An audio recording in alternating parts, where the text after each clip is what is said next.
जरा सोचिए, अगर वीडियो एडिटिंग अब टूल्स चलाने के बारे में न हो बल्कि एक एआई असिस्टेंट को निर्देश देने के बारे में हो। हम सिर्फ तेज रेंडरिंग की बात नहीं कर रहे हैं, बल्कि एक बिल्कुल नए तरीके की बात कर रहे हैं जिसे एजेंटिक एआई कहते हैं। आइए समझते हैं कि ये आखिर है क्या, और ये वीडियो बनाने के तरीके को हमेशा के लिए कैसे बदल सकता है। घंटों का काम सेकंडों में। ये मोज़ैक का बहुत बड़ा दावा है ना? लेकिन क्या ये सिर्फ मार्केटिंग है या इसमें कोई सच्चाई है? इस विश्लेषण में हम देखेंगे कि यह सिर्फ एक नारा नहीं, बल्कि इस प्लेटफॉर्म के काम करने का असल आधार है। जरा इस सवाल पर गौर कीजिए।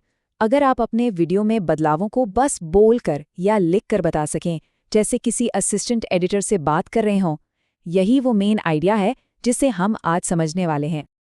ठीक है, तो ये रहा हमारा रोड मैप। हम एक नए एडिटिंग मॉडल को समझने से शुरू करेंगे, फिर उन 3 मेन कंपोनेंट्स को देखेंगे जो इसे मुमकिन बनाते हैं। हम टाइल्स और कैनवास की पावर को जानेंगे, बातचीत से एडिटिंग को समझेंगे, और फिर देखेंगे कि वीडियो के भविष्य के लिए इन सब का क्या मतलब है। तो चलिए शुरू करते हैं। ये पैराडाइम शिफ्ट या सोच में बदलाव आखिर है क्या? आसान भाषा में ये पारंपरिक मैनुअल टाइमलाइन बेस्ड एडिटिंग से हटकर एक ऐसे सिस्टम की ओर जाना है जहां समझदार ऑटोमेटिक एजेंट्स सारा भारी भरकम काम खुद कर देते हैं। ये स्लाइड पुराने और नए तरीके के बीच का फर्क बिल्कुल साफ कर देती है। एक तरफ है पारंपरिक एडिटिंग, जो मैनुअल है, एक एक करके होती है और अक्सर जिसमें एक ही काम बार बार करना पड़ता है। दूसरी तरफ है एजेंटिक एडिटिंग, जो ऑटोमेटेड है, बिल्डिंग ब्लॉक से बनी है और बड़े पैमाने पर काम करने के लिए डिजाइन की गई है। मतलब ये एक असेंबली लाइन से पूरी तरह ऑटोमेटिक फैक्ट्री में जाने जैसा है। तो ये जादुई सिस्टम आखिर काम कैसे करता है? ये सब 3 बहुत ही सरल लेकिन पावरफुल आइडियाज पे टिका है। यही वो बिल्डिंग ब्लॉक्स हैं जो इस पूरे प्लेटफॉर्म की नींव हैं। यहाँ इसकी चाबी है टाइल्स, कैनवस और चैट। टाइल्स मतलब अलग अलग काम। कैनवस वो जगह है जहाँ उन कामों को एक ऑटोमेटिक वर्कफ्लो में जोड़ा जाता है। और चैट वो तरीका है जिससे आप इन सब से बात करते हैं। बस इन तीनों को समझ लिया तो समझिए पूरा मोज़ेक समझ आ गया। चलिए सबसे पहले बात करते हैं पहले कंपोनेंट की, यानी टाइल्स की। इन्हें अपने वीडियो एडिट के लिए लेगो ब्लॉक्स की तरह समझिए। हर ब्लॉक एक खास काम करता है और आप कोई भी एडिट बनाने के लिए उन्हें किसी भी तरह से जोड़ सकते हैं। तो टेक्निकली एक टाइल है क्या? सोचिए, ये एक छोटा सेल्फ कंटेन्ड एडिटिंग प्रोग्राम है। ये एक काम करता है और उसे बहुत अच्छे से करता है। चाहे वो ऑडियो साफ करना हो, कैप्शन जोड़ना हो या एआई से फुटेज बनाना हो, हर काम के लिए एक टाइल मौजूद है। चलिए कुछ असली उदाहरण देखते हैं। सोशल मीडिया के लिए कंटेंट को बार बार अलग अलग फॉर्मेट में बनाना एक बड़ा काम है ना? यहाँ शॉर्ट स्टाइल एआई का इस्तेमाल करके आपके लंबे वीडियो से सबसे वायरल होने वाले पल ढूंढती है। स्मार्ट रीफ्रेम उसे टिकटॉक या इंस्टाग्राम के लिए वर्टिकल बना देता है और ऑटो कैप्शन उस पर कैप्शन लगा देता है। ये सब अपने आप। और बात सिर्फ रीपर्पसिंग की नहीं है, क्वालिटी की भी है। ऑडियो एनहांस स्टाइल ऑडियो को स्टूडियो क्वालिटी का बना सकती है। आई कॉन्टैक्ट फिक्स ये पक्का करता है कि स्पीकर हमेशा कैमरे में देख रहा हो। बिना ग्रीन स्क्रीन के बैकग्राउंड हटाया जा सकता है। और यहाँ तक कि एआई से वीडियो के लिए रेलेवेंट बी रोल भी बनवाया जा सकता है। ये ऐसे काम हैं जिनमें आमतौर पे कई घंटे लगते हैं। और ये तो कमाल ही है। वॉइस स्टाइल एक वीडियो को 30 से ज्यादा भाषाओं में सिर्फ ट्रांसलेट ही नहीं, बल्कि डब भी कर सकती है, और वो भी ओरिजिनल स्पीकर की ही आवाज में।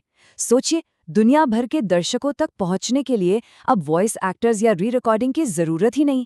ये क्रिएटर्स के लिए वाकई एक गेम चेंजर है। ठीक है, तो हमारे पास ये पावरफुल टाइल्स तो हैं, पर इन्हें आपस में जोड़ते कैसे हैं?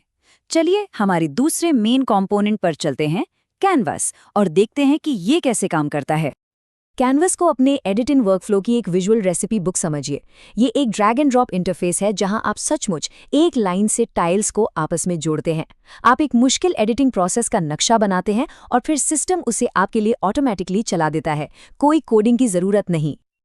और यहीं पर कैनवस की असली ताकत दिखती है।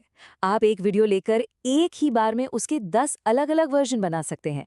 अलग अलग हुक्स, अलग अलग कैप्शन, अलग अलग बी रोल। इससे ए-बी टेस्टिंग और कई प्लेटफॉर्म्स के लिए कंटेंट बनाना अविश्वसनीय रूप से आसान हो जाता है। और ये सिर्फ वेरिएंट्स के बारे में नहीं है, आप एक ही समय में अनगिनत वर्कफ्लो चला सकते हैं। पारंपरिक एडिटिंग में क्या होता है, आप एक काम खत्म होने का इंतजार करते हैं, फिर दूसरा शुरू करते हैं। यहाँ सब कुछ एक साथ चलता है, जिससे बड़े पैमाने पर समय की बचत होती है। अब एक जरूरी बात, ऑटोमेशन का मतलब ये नहीं कि कंट्रोल हाथ से चला गया। कैनवस आपको हर स्टेप पर तुरंत प्रीव्यू दिखाता है, और अगर कुछ पसंद नहीं आता तो जंप टू एडिटर पर क्लिक करके किसी भी समय पारंपरिक टाइमलाइन में जाकर उसे मैन्युअली ठीक किया जा सकता है। मतलब दोनों दुनियाओं की सबसे अच्छी चीजें एक साथ। अब आते हैं तीसरे और शायद सबसे क्रांतिकारी हिस्से पर। क्या हो अगर आपको टाइल्स और कैनवस को भी हाथ ना लगाना पड़े? क्या हो अगर आप बस अपने एडिट के बारे में बता सकें? ये सच में कमाल है। आप बस अपनी भाषा में लिखते हैं कि आपको क्या चाहिए। आप कहते हैं इसे टिकटॉक के लिए वर्टिकल बनाओ, और ये 9:16 में रीफ्रेम करने के लिए सही टाइल चला देता है। आप कहते हैं लोगों के नाम जोड़ो, और ये उनकी पहचान करके टेक्स्ट ओवरले जोड़ देता है। ये सचमुच एक असिस्टेंट एडिटर है जो आपके साथ काम कर रहा है। ये काम इसलिए करता है क्योंकि एआई के पास वीडियो की एक गहरी मल्टी मॉडल समझ है। मतलब वो सिर्फ पिक्सल नहीं देख रहा, वो समझता है कि कौन बोल रहा है, स्क्रीन पर क्या हो रहा है, और वीडियो की पेसिंग कैसी है। वो देखता है, सुनता है और समझता है। तो हमने देख लिया कि ये काम कैसे करता है। अब जरा एक कदम पीछे हटते हैं और बात करते हैं कि ये सब इतना जरूरी क्यों है, इसका असली दुनिया पर क्या असर पड़ेगा। और ये स्लाइड ये पूरी कहानी बता देती है। हम वापस वहीं आ गए हैं जहां से शुरू किया था, घंटों से सेकंडों तक। ये कोई छोटा मोटा सुधार नहीं है। यह वीडियो बनाने में लगने वाले तकनीकी समय को लगभग खत्म कर देता है, जिससे सारा ध्यान तकनीकी काम से हटकर सिर्फ क्रिएटिविटी और नए आइडियाज पर आ जाता है। और इसकी इस्तेमाल की संभावनाएं तो बहुत बड़ी हैं। सोशल मीडिया मैनेजर कंटेंट को तुरंत रीपर्पस कर सकते हैं। मार्केटर विज्ञापन के कई वर्जन बना सकते हैं। शिक्षक अपने सामग्री का कई भाषाओं में अनुवाद कर सकते हैं। पॉडकास्टर वीडियो वर्जन्स को ऑटोमेट कर सकते हैं। संभावनाएं लगभग अंतहीन हैं। और आखिर में हम आपको इसी सोच के साथ छोड़ना चाहेंगे, जब वीडियो बनाने की तकनीकी बाधाएं लगभग खत्म हो जाती हैं, तो क्या होता है? जब कोई भी सिर्फ एक आइडिया के साथ प्रोफेशनल क्वालिटी का वीडियो बना सकता है, तो हम कौन सी नई अनकही कहानियां देखना शुरू करेंगे? यही इस टेक्नोलॉजी का सबसे रोमांचक वादा है।